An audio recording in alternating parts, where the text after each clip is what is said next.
Carry niya yun. Ay, Jazz, really speaking Tagalog. At least may tindihan naman ba? Kung bibigyan ka ng pagkakataon na may nabaguhin, may isang baguhin sa iyo, ano at bakit?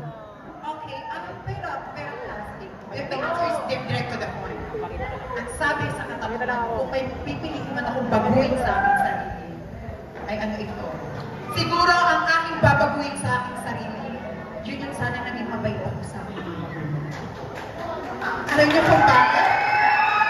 Sinuwayin ko ang aking mga magulang. Pinag-aaral ako nila. Anong ginawa ko? Lumandi ako kaagad. Ginawa ko kaagad ang pagiging bakla.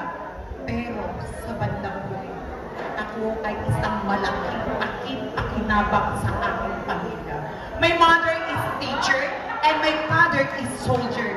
So, paano ako makakaroon ng isang malaya sa kanila sapagkat karespeto ang aking mga magulang. Wag ko sila itinalikuran. Pero sa bandang huli, binuksan pa rin ang pinto ng aking mga magulang. At dahil dito, sa aking pagkakamali, ang aking magandang binawi sa kanila, nanay ko may stage cancer. Doon ko po napatunayan bilang isang anak, ito ay tinulungan ko ang aking mga magulang. Kahit naging masama ako. Sabi na nila, ang pagiging LGBT ay worthy for who you are, not what you are.